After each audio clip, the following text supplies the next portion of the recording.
ओम श्री गणेशाय नमः। वागर्थाविव संपृक्तौ वागर्थप्रतिपत्तये जगतः पितरौ वन्दे पार्वती परमेश्वरौ।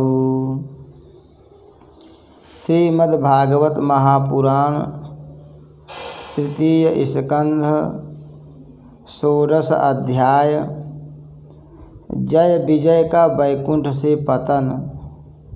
ओम नमो भगवते वासुदेवाय। ब्रह्मोवाच इति तद्गृणतां तेषां मुनीनां योगधर्मिणां प्रतिनन्द्य जगादेदं विकुण्ठनिलयो विभुः। श्री ब्रह्मा जी ने कहा, देवगण, जब योगनिष्ठ सनकादि मुनियों ने इस प्रकार स्तुति की, तब वैकुंठ निवास श्री हरि ने उनकी प्रशंसा करते हुए यह कहा। श्री भगवान ने कहा, मुनिगण, ये जय विजय मेरे पार्षद हैं। इन्होंने मेरी कुछ भी परवाह न करके आपका बहुत बड़ा अपराध किया है। आप लोग भी मेरे अनुगत भक्त हैं, अतः इस प्रकार मेरी ही अवज्ञा करने के कारण आपने इन्हें जो दंड दिया है वह मुझे भी अभिमत है। ब्राह्मण मेरे परम आराध्य हैं। मेरे अनुचरों के द्वारा आप लोगों का जो तिरस्कार हुआ है उसे मैं अपना ही किया हुआ मानता हूँ। इसलिए मैं आप लोगों से प्रसन्नता की भिक्षा मांगता हूँ। सेवकों के अपराध करने पर संसार उनके स्वामी का ही नाम लेता है। वह अपयश उसकी कीर्ति को इस प्रकार दूषित कर देता है जैसे त्वचा को चर्म रोग। मेरी निर्मल सुयस सुधा में गोता लगाने से चांडाल पर्यंत सारा जगत तुरंत पवित्र हो जाता है। इसीलिए मैं विकुंठ कहलाता हूँ, किंतु यह पवित्र कीर्ति मुझे आप लोगों से ही प्राप्त हुई है। इसलिए जो कोई आपके विरुद्ध आचरण करेगा, वह मेरी भुजा ही क्यों न हो, मैं उसे तुरंत काट डालूँगा। आप लोगों की सेवा करने से ही मेरी चरण रज को ऐसी पवित्रता प्राप्त हुई है कि वह सारे पापों को तत्काल नष्ट कर देती है। और मुझे ऐसा सुंदर स्वभाव मिला है कि मेरे उदासीन रहने पर भी लक्ष्मी जी मुझे एक क्षण के लिए भी नहीं छोड़ती। यद्यपि इन्हीं के लेश मात्र कृपा कटाक्ष के लिए अन्य ब्रह्मादि देवता नाना प्रकार के नियमों एवं व्रतों का पालन करते हैं। जो अपने संपूर्ण कर्म फल मुझे अर्पण कर सदा संतुष्ट रहते हैं, वे निष्काम ब्राह्मण ग्रास ग्रास पर तृप्त होते हुए घी से तरह तरह के पकवानों का जब भोजन करते हैं, तब उनके मुख से मैं जैसा तृप्त होता हूँ, वैसा यज्ञ में अग्नि रूप मुख से यजमान की दी हुई आहुतियों को ग्रहण करके नहीं होता। योग माया का अखंड और असीम ऐश्वर्य मेरे अधीन है, तथा मेरी चरणोदक रूपिणी गंगा जी चंद्रमा को मस्तक पर धारण करने वाले भगवान शंकर के सहित समस्त लोकों को पवित्र करती है। ऐसा परम पवित्र एवं परमेश्वर होकर भी मैं, जिनकी पवित्र चरण रज को अपने मुकुट पर धारण करता हूँ, उन ब्राह्मणों के कर्म को कौन नहीं सहन करेगा। ब्राह्मण दूध देने वाली गौएं और अनाथ प्राणी ये मेरे ही शरीर हैं। पापों के द्वारा विवेक दृष्टि नष्ट हो जाने के कारण जो लोग इन्हें मुझसे भिन्न समझते हैं, उन्हें मेरे द्वारा नियुक्त यमराज के गृध्र जैसे दूत, जो सर्प के समान क्रोधी हैं, अत्यंत क्रोधित होकर अपनी चोंचों से नोचते हैं।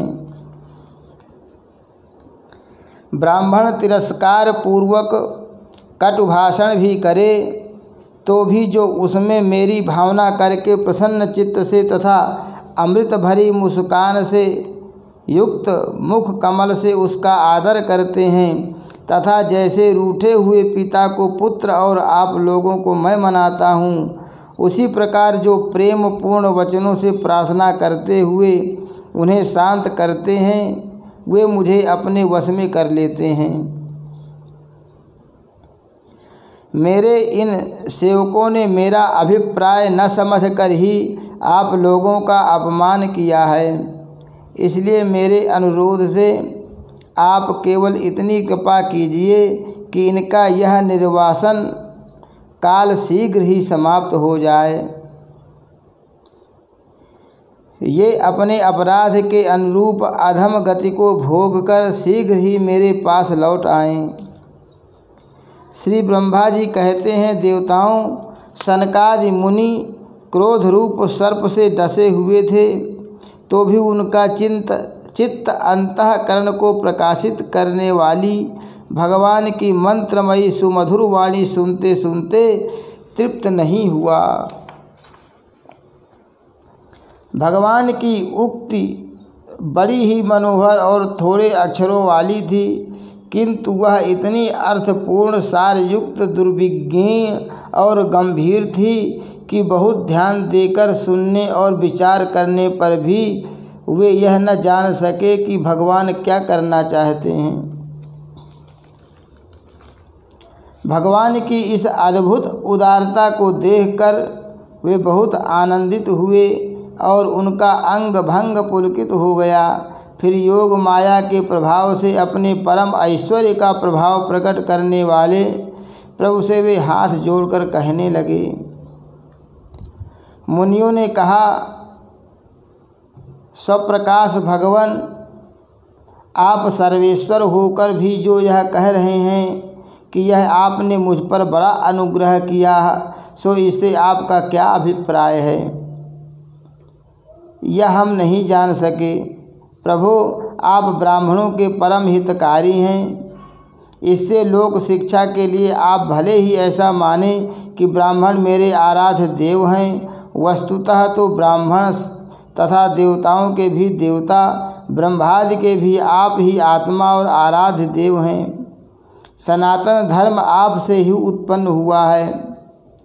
आपके अवतारों द्वारा ही समय समय पर उसकी रक्षा होती है, तथा निर्विकार स्वरूप आप ही धर्म के परम गुह्य रहस्य हैं, यह शास्त्रों का मत है। आपकी कृपा से निवृत्ति परायण योगी जन सहज में ही मृत्यु रूप संसार सागर से पार हो जाते हैं। फिर भला दूसरा कोई आप पर क्या कृपा कर सकता है। भगवान, दूसरे अर्थार्थी जन जिनकी चरण रज को सर्वदा अपने मस्तक पर धारण करते हैं, वे लक्ष्मी जी निरंतर आपकी सेवा में लगी रहती हैं। सो ऐसा जान पड़ता है कि भाग्यवान भक्तजन आपके चरणों पर जो नूतन तुलसी की मालाएं अर्पण करते हैं, उन पर गुंजार करते हुए भंवरों के समान वे भी आपके पाद पद्मों को ही अपना निवास स्थान बनाना चाहती हैं। किंतु अपने पवित्र चरित्रों से निरंतर सेवा में तत्पर रहने वाली उन लक्ष्मी जी का भी आप विशेष आदर नहीं करते। आप तो अपने भक्तों से ही विशेष प्रेम रखते हैं।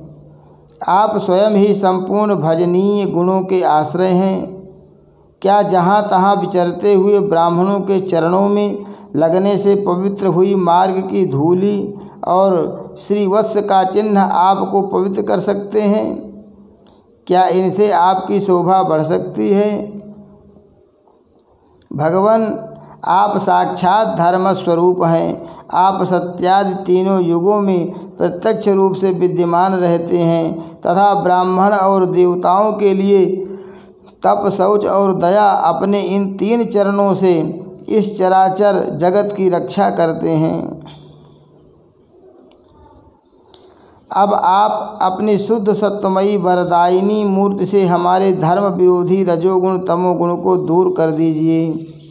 हे देव, यह ब्राह्मण कुल आपके द्वारा अवश्य रक्षणीय है। यदि साक्षात धर्म रूप होकर भी आप सुमधुर वाणी और पूजनादि के द्वारा इस उत्तम कुल की रक्षा न करें तो आपका निश्चित किया हुआ कल्याण मार्ग ही नष्ट हो जाएगा।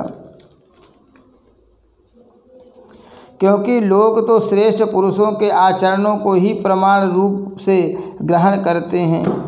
प्रभो, आप सत्वगुण की खान हैं और सभी जीवों का कल्याण करने के लिए उत्सुक हैं। इसी से आप अपनी शक्ति रूप राजा आदि के द्वारा धर्म के शत्रुओं का संहार करते हैं, क्योंकि वेद मार्ग का उच्छेद आपको अभीष्ट नहीं है। आप त्रिलोकीनाथ और जगत प्रतिपालक होकर भी ब्राह्मणों के प्रति इतने नम्र रहते हैं, इससे आपके तेज की कोई हानि नहीं होती। यह तो आपकी लीला मात्र है। सर्वेश्वर, इन द्वारपालों को आप जैसा उचित समझें वैसा दंड दें अथवा पुरस्कार रूप में इनकी वृत्ति बढ़ा दें। हम निष्कपट भाव से सब प्रकार आपसे सहमत हैं। अथवा अपने आप के इन निरपराध अनुचरों को शाप दिया है, अथवा हमने आपके इन निरपराध अनुचरों को शाप दिया है, इसके लिए हम ही को उचित दंड दें। हमें वह भी सहर्ष स्वीकार है। भगवान ने कहा, मुनिगण, आपने इन्हें जो शाप दिया है सच जानिए वह मेरी ही प्रेरणा से हुआ है। अब ये शीघ्र ही दैत्य योनि को प्राप्त होंगे और वहाँ क्रोधावेश से बढ़ी हुई एकाग्रता के कारण सुदृढ़ योग संपन्न होकर फिर जल्दी ही मेरे पास लौट आएंगे। ब्रह्मा जी कहते हैं, तदनंतर उन मुनीश्वरों ने नयनाभिराम भगवान विष्णु और उनके स्वयं प्रकाश वैकुंठ धाम के दर्शन करके प्रभु की परिक्रमा की और उन्हें प्रणाम कर तथा उनकी आज्ञा पा भगवान के ऐश्वर्य का वर्णन करते हुए प्रमुदित हो वहाँ से लौट आए।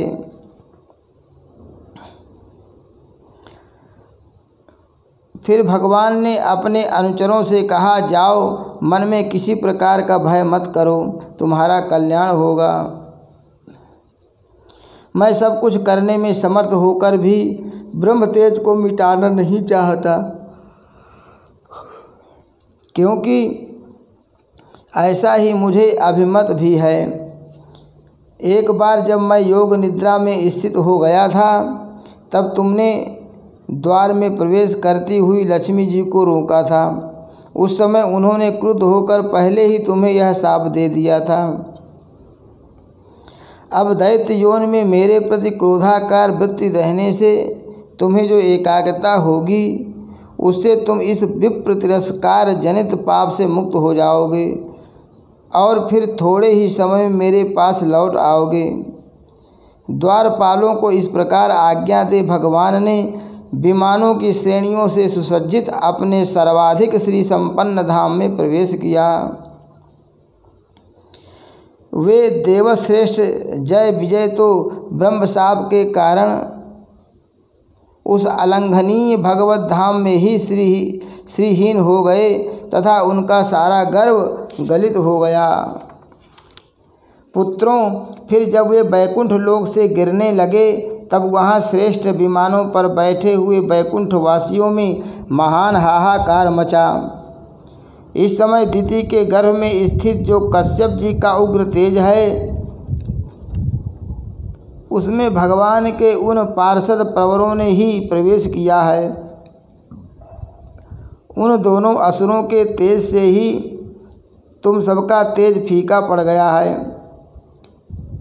इस समय भगवान ऐसा ही करना चाहते हैं जो आदि पुरुष संसार की उत्पत्ति, स्थिति और लय के कारण हैं, जिनकी योग माया को बड़े बड़े योगीजन भी बड़ी कठिनता से पार कर पाते हैं। वे सत्वादि तीनों गुणों के नियंता श्रीहरि ही हमारा कल्याण करेंगे। अब इस विषय में हमारे विशेष विचार करने से क्या लाभ हो सकता है। हरि शरणम। श्री कृष्णार्पणमस्तु।